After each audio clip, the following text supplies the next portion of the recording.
Hey guys, how's everyone doing? This is Sir Jedi Sentinel, and welcome back to Sentinel Reviews. So, I've been putting this off for a while, mostly this time because life has gotten really busy. But it's finally time to do it. Now that her era is over and we've had time to reflect on it, it's time to count down what I think are Jodie Whittaker's top 10 best episodes as the 13th Doctor. As always, everything presented is my opinion. You know how this goes. These are just my personal favorites. Feel free to disagree and start a conversation in the comments. I was going to do a whole section of honorable mentions. Given I'm kind of strapped for time at the moment, I'm just going to skip over that. Just know my honorable mentions are It Takes You Away. Good episode. I can see why people like it. Just didn't do anything for me personally. And War of the Sontarans, Village of the Angels, and the Vanquishers. Okay, without any further ado, let's just jump right into the list and get started. And kicking us off, number 10, Fugitive of the Jadune. There is something I want to address because I have seen some people say that once you know what the twist of the episode is, rewatches don't hold up, and the episode's not as effective as the first time you saw it. I'm inclined to disagree. When I rewatched this, it's still a spectacular episode. There were some hangups on it. The main one being Jack and the introduction and the tease to the finale. That was very clunky. Also, John Barrowman. We're not going to get into that, though the less said the better. But this episode is just a standout for both the performances of Jodie Whittaker and Joe Martin, who are both simply fantastic. It is really nice to see the Jadune again, even though they're just what if Sontarans were rhinos. But also the animatronics on the Jadune were amazing. Like, they have improved a lot since their first appearance. And, there was something else I was going to say, and I'm trying to stall while I think of it. Shoot. Oh, yeah, there is something I kind of want to address with this, too. I've seen people say that the entire storyline with the Fugitive Doctor was unresolved. Like, there was it was supposed to be this big buildup, and that it was just never finished. To which I say, no, this episode kind of did everything it needed to do, but, and her appearance in every subsequent episode was just icing on the cake, because this episode really leans into the Series 12 story arc of the Timeless Child.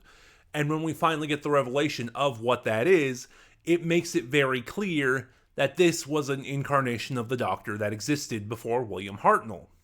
That's it. There's the explanation. People got really mad when Chris Chibnall said in an interview that, no, she was just an incarnation of the Doctor before the first. Why were you mad? This episode kind of made that abundantly clear. I didn't want to turn this into a rant, but like I said, it's a great episode that sets up a really good mystery and is just really sold by the performance of its two leads, Jodie Whittaker and Joe Martin. Number 9, Resolution. Or alternatively, as I've seen some people call it too, Resolution of the Daleks.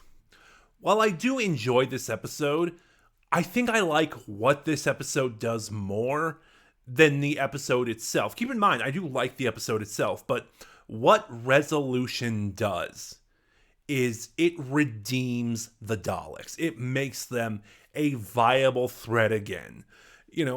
There are a lot of there is a lot of speculation as to why the Daleks have made so many repeat appearances in New Who. I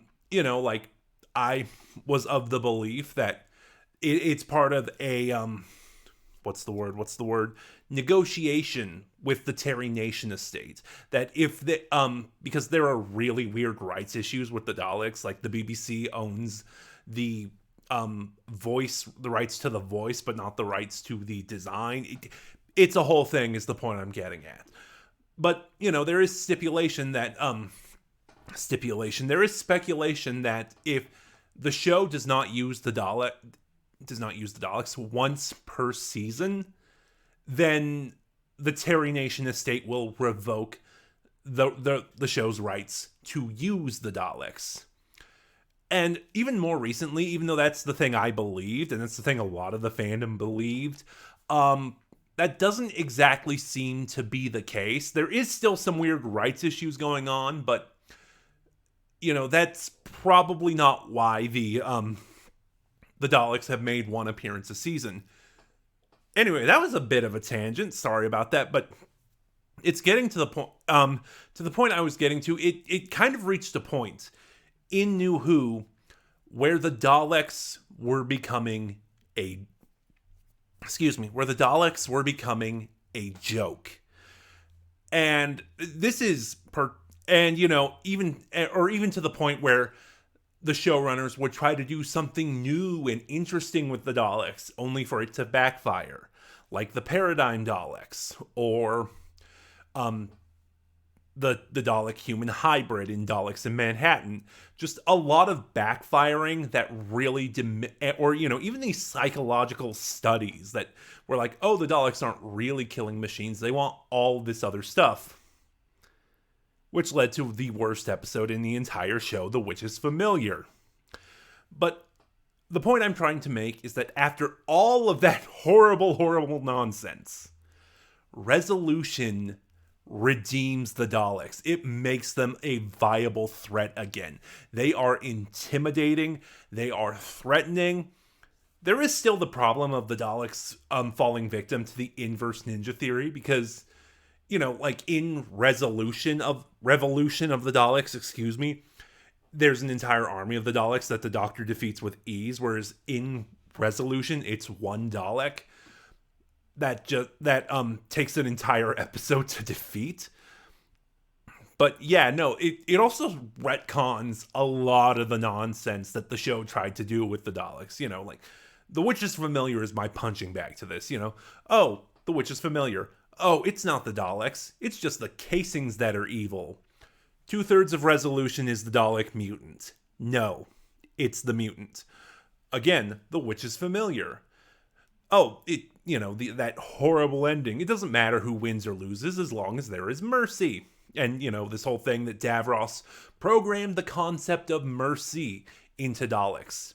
Again, Resolution. There is a trail of dead innocents left in the Daleks' wake. So, again, I still like this episode in terms of quality, but I like what it's doing more than the episode itself. Number 8, The Witchfinders.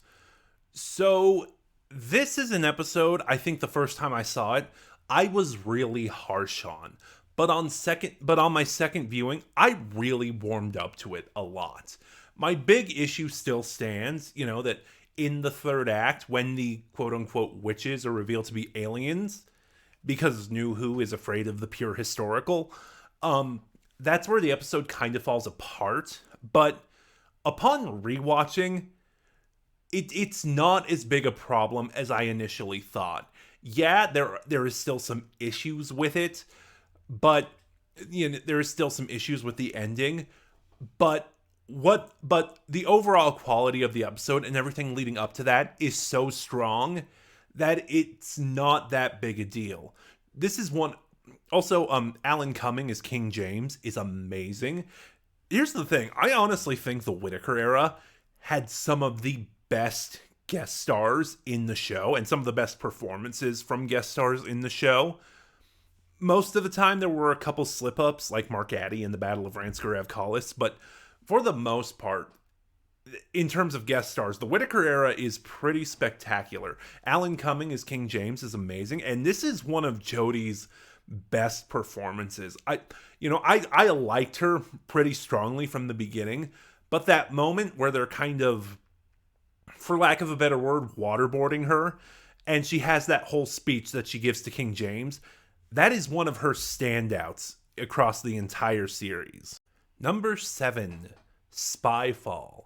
Speaking of amazing guest performances, Lenny Henry. This is the first episode to feature the Spy Master, played brilliantly by Sacha Dhawan, and it's one of his better performances. Yeah, there's kind of a hiccup where the episodes don't feel all that connected. Like, you have episode 1 with this really great spy thriller. See, this is why I'm trying to go through this so fast. It's getting late and I'm losing my ability to speak. And then you have episode 2, which is sort of this cat and mouse chase through history, and the whole spy aspect is really dropped. At the core of both episodes, though, are Jodie Whittaker and Sacha Dhawan, who probably are my favorite Doctor-Master dynamic, or my favorite Doctor-Master pairing. If we looked at the Doctor and the Master separately, I'd have different favorites. Like, my favorite Doctor is Colin Baker. You all know this. My favorite Master is Derek Jacobi. But if we look on the dynamics, the relationships, the chemistry between Doctor and Master, it's Whittaker and Dhawan all the way. They are simply the best. We're not done with Sacha Dhawan yet. Number 6. The Power of the Doctor. This might be my favorite Regeneration story. Kind of up in the air in the moment. It's certainly my favorite Regeneration story on TV. And overall, in terms of Regeneration stories, it's kind of neck and neck with The Brink of Death right now. But God, this story is amazing. It's just, for all the accusations of dangling plot threads and stuff, it's like Chibnall kind of realized, okay, I don't have time to deal with this, so I'm just going to tell the story I want to tell. And it's pretty spectacular. For such a bloated cast, we have the Doctor, Yaz, the Master, Tegan, Ace, Kate. Everything is handled really well. The pacing is really well done. Nothing feels bloated, which is especially good because this is I think this was like a 2-hour special or something, I'm trying to recall. And honestly, this is something I've been saying about the Chibnall era overall. The Power of the Doctor is a prime example of this. The Chibnall era loves Doctor Who. Like, especially classic Who. Like, it openly embraces and loves classic Who. And, this is kind of a Silver Nemesis thing where, yes, this is the BBC Centenary special, but this is kind of I kind of see this like Silver Nemesis, where this is kind of an unofficial anniversary special, even though it is official, if that makes sense. Jodie, my favorite performances in this episode were Jodie Whittaker, Sacha Dhawan, and Janet Fielding. They had some of the best scenes. There's a lot of great surprises and cameos and Easter eggs. Can't wait to see how RTD is going to ruin this by only celebrating New Who, but because he has a tough act to follow for the 60th anniversary. Number 5, Nikola Tesla's Night of Terror. So, this one I really just love because it's just so much fun. Like, this is kind of the episode that goes, hey, Doctor Who, remember when you were fun? Let's do that again. Because Doctor Who, especially New Who, has the tendency to just be so melodramatic and this is the one thing I've really hated about, especially the Tennant era, the excessive angst. There's that gif from the 10th Doctor era that people use of as a popular reaction image on Twitter of, the 10th Doctor moping, standing in the rain. It's like, oh my God, what are you, Twilight? And it's like, people have gotten on me about this. It's like, angst is an important part of character growth. It's like, I'm not criticizing the angst. I'm criticizing the excessive angst. And this is just an episode that goes, hey, Doctor Who can be fun. And that's what this episode is, and it's great for it. A lot of people call the Skithra Arachnos ripoff, which I can kind of see, but, for me, it's kind of like same family, different genus. Did I order those right? It doesn't matter. And, it's like, it's also kind of a big issue with sci-fi, It's like, you go to a planet and you go to a planet and it's supposed to be the same civilization and culture all over the planet. even though the planet Earth is nothing like that. So I really like the Skithra in that regard, that shows the tiny differences between species, if they are part of the same genus or what have you. Wow, that was kind of a weird tangent. I'm doing a lot of those tonight, and I'm sorry. So let's go on to other positives. Again, just talking about this era's great guest stars and their performances. Goran Vishnik as Nikola Tesla is amazing. His chemistry with Jodie Whittaker is phenomenal. It was one of my favorite parts. It's another reason why this episode is so good. You know, it's like, I know, unlike the expanded universe, again, New Who would be way too terrified to do something like making a famous historical figure a companion. But if I could have it, it would be the 13th Doctor and Nikola Tesla. Like, Big Finish, please find a way to make that happen. Number 4, Demons of the Punjab. So, before I get into this episode proper, let's talk about Rosa. Rosa, when it aired, was a wildly popular episode of Series 11. It is an episode I do enjoy. I probably should have mentioned it in honorable mentions. Oh well, these things happen. But it's also an episode that's received, I don't want to say backlash. Backlash feels too strong, but received a fair bit of criticism. The big one being it got a lot of its history wrong. Let's not even get into that. But there's another for kind of the way it accidentally mishandles its themes. Council of Geeks did a fantastic video on this when it first aired. I haven't watched her thoughts revisiting the episode, so I don't know if they persist or not. But anyway, so the point I'm trying to get to is, while I like Rosa, everything Rosa does, Demons of the Punjab did so much better. You know, in terms of its themes, in terms of the Doctor and Companion's relation with history, in terms of the tragedy, just Rosa is a 7. Demons of the Punjab is a 20. You know, yeah, I was like, oh, I should probably keep these on an actual scale and not a made up one, but that's how I feel. The Thajarians are one of the most alien designs we've seen from New Who in a long time. I really like them, even if it is just a big paper mache mask. A lot of people compare them to the Testimony from Twice Upon a Time, which fair. And also just one other thing, it's like, this is probably the closest we are ever going to get in New Who to a pure historical. And I also really like it for that.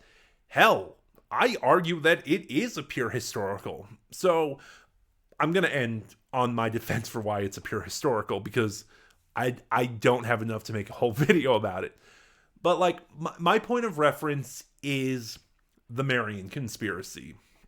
You know, in it, the Sixth Doctor is tracing this mysterious nexus point about a strange alteration in history, and because of her relationship with the period of history they're visiting, Tudor England, Evelyn's existence is constantly in flux. She constantly fades out of existence.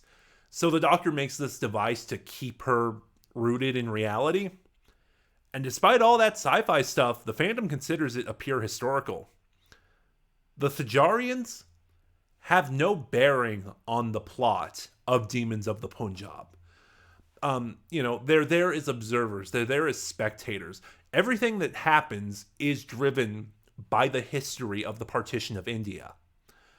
So, that's where my reasoning is. Because the Thajarians are only observing and have no bearing on or active role in the plot, Demons of the Punjab is a pure historical.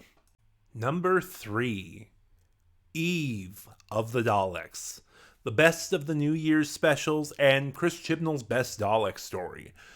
I think, if I remember right, because there was also some stuff that went on with Legend of the Sea Devils, This is the story that COVID really screwed over.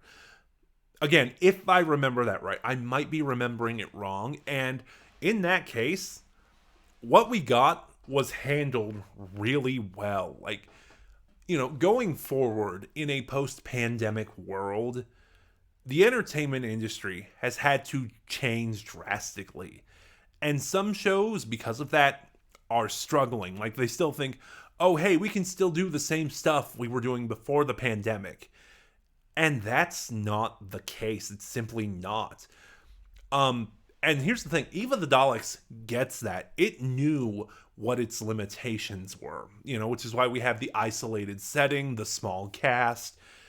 And even with that stuff, it's such a spectacular thriller with a really fantastic, well-done premise of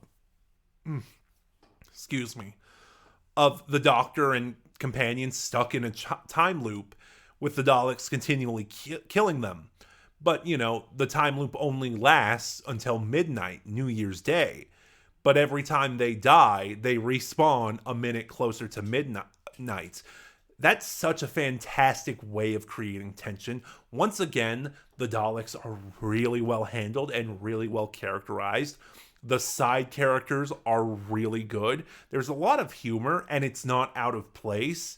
It's really well balanced between the seriousness and I totally did that wrong. The humor and the seriousness of the plot are really well balanced. No jokes feel out of place or anything. It's just, overall, it's just brilliant. Ugh, I am not good at ending these segments. Number 2, The Woman Who Fell to Earth. This, it's been like 3 years since this episode first came out, and revisiting it and thinking of it, this isn't only just a good episode, it's not just a strong start to this fantastic era. This is my favorite post-Regeneration episode. Everything about it is handled so well. The 13th Doctor is introduced really good. Her portrayal of post-Regeneration trauma is decent, not the best, but not the absolute worst. For all the complaints that in terms of characterization that the companions got this season, here they are all introduced really strongly. Ryan, Yaz, and Graham, their characters are very clearly established. Their rapport is really good. The character of Grace is really well done. Like, I've wanted to do a video about one-off companions, characters who could technically be considered companions who joined the Doctor for a single adventure.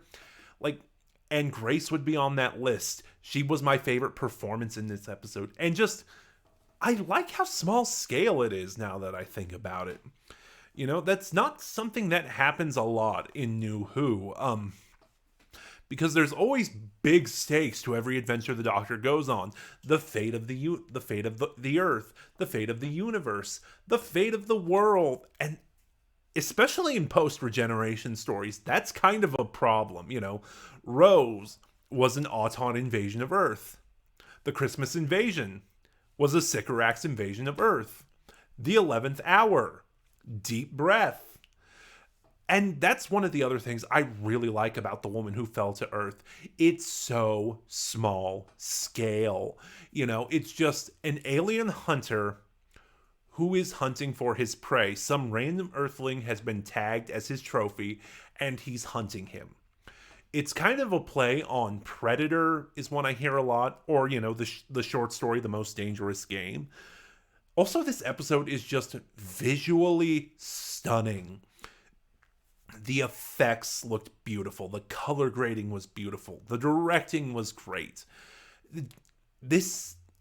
Everything just added up in a wonderful way, and it was a great sign of things to come for this era. And finally, number 1. My favorite episode of the Jodie Whittaker era, my favorite 13th Doctor episode, Can You Hear Me? First of all, let's get the controversy about the ending out of the way, because people, for some reason, have a lot of problems with this ending. When confronted with his nightmare about being sick again, Graham confides in the doctor, and she just says something like, "I'm socially awkward, so I'm going to look away, and I'm going to turn towards the console." People go nuts over this. Like, they get so mad about it, and it's just like, why? It's like, first of all, I am socially awkward. I have been in the situation the doctor has been in. I have responded how she has responded. Honestly, I don't think the doctor should be a relatable character because they're an alien, and their concepts of, and their, what's the word? Their perception of certain concepts is different from how humans view them. That is the only moment I have ever found the doctor relatable and have agreed with finding the doctor relatable. Second, TV is a visual storytelling medium. Show, don't tell. Graham smiles and laughs at the doctor's response. The comfort he was seeking from the doctor, he very obviously got. Beyond that, though, this episode is just brilliant. Again, great use of guest stars with the actor playing Zelen, whose name I forgot. Zelen himself and his sister, whose name I'm forgetting, both character and actress. They are both fantastic villains, and furthermore, it's nice to see the Doctor taking on godlike entities. Because under Davies and Moffat, they felt the Doctor was God, and there can be no force higher than him. But it's nice to see the Doctor facing godlike entities and having to outsmart them rather than brute force them. I say that now, and I cannot ever think of a situation where the Doctor used brute force. Except in any of the situations that disprove the man who never would nonsense from the Doctor's daughter. But also, the companions are really good in this episode. Just looking into their minds and seeing their worst fears. It's such great character moments from, Yaz having nearly been suicidal until she met that cop who kind of set her right, and going to meet her again. I love that scene. That is a wonderful scene. Or even Ryan's fear that hate merchants really like to misinterpret, because of the drag from Orphan 55, which, kind of out of place, but so he sees his friend, who, in his dream, who is an old man, and, before the jump scare, his friend says, "Where have you been?" And this is really important because this affects Ryan's character arc across Series 12, that ultimately culminates in him leaving in Revolution of the Daleks. Just that whole, this has been fun, but I want to be there for the people who need me. This is one of Ryan's nightmare in Can You Hear Me is one of the key scenes that define his character arc across the series. Just fantastic performances, stunning visuals, an amazing villain, beautiful character moments. This is my favorite 13th Doctor episode. What more can I say? And that covers it. My top 10 favorite 13th Doctor episodes. What are yours? Start a conversation in the comments below. Remember to like, comment, subscribe. Click the bell next to subscribe to get notifications when I upload. In the description box below is the link to my Twitter where you can follow me and get updates on the channel. Next video probably won't be until towards the end of December. And it's tradition at this point. It's going to be my top 10 most anticipated Big Finish releases video that I do every year. So this one will be top 10 most anticipated Big Finish releases of 2023. If there's any other video I release between now and then, it won't be planned. It'll be kind of a spur of the moment thing. But until then, this is Sir Jedi Sentinel, and I'll see you guys next time.